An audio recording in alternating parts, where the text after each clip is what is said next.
நாகப்பட்டினம் மாவட்டம் செல்லூரில் பழமை வாய்ந்த புனித பெரியநாயகி மாதா ஆலயம் உள்ளது. சிறப்பு பெற்ற இவ்வாலயத்தில் நடைபெற்ற திருவிழாவில் திருக்கொடி ஏற்றும் பங்கு தந்தை அருட்திரு மரியப்பிரகாசம் தலைமையேற்று திருக்கொடியை ஏற்றி வைத்தார். அதனைத் தொடர்ந்து விழாவின் 2ஆம் நாள் முக்கிய நிகழ்ச்சியான திருத்தேர் பவனியை ஆலயத்தின் பங்கு தந்தை பேரருள் பன்னீர்செல்வம் அவர்கள் சம்மனசு அந்தோணியார் பெரியநாயகி மாதா தேரினை புனிதம் செய்து தொடங்கி வைத்தார். இந்த திருத்தேர் பவனியானது முக்கிய வீதிகள் வழியாக வலம் வந்த ஆலயத்திற்கு வந்தடைந்தது. வழிநெடுகிலும் ஏராளமான மக்கள் புனித பெரியநாயகி மாதாவிற்கும் சம்மனசு அடிகளாருக்கும் அந்தோணியாருக்கும் பூக்கள் தூவி வழிபாடு செய்தனர். முன்னதாக ஆலயத்தில் சிறப்பு திருப்பலி நடைபெற்றது. இதில் ஏராளமான கிறிஸ்துவ மக்கள் பங்கேற்றனர். விழாவிற்கான ஏற்பாடுகளை செல்லூர் கிராமத்தினர் மற்றும் விழாக்குழுவினர் செய்திருந்தனர்.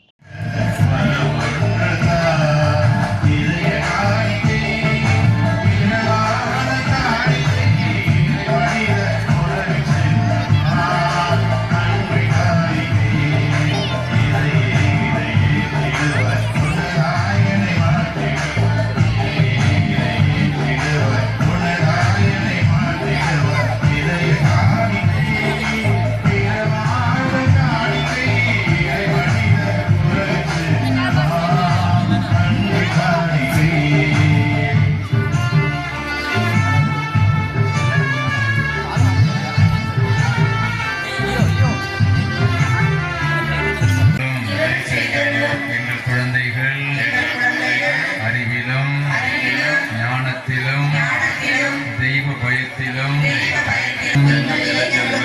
இளம்பெண்களுக்கும் நல்ல வாழ்க்கையை அமைத்து தந்து எங்களை வழிநடத்தும் எங்கள் நல்ல தந்தையே. ஆமென்.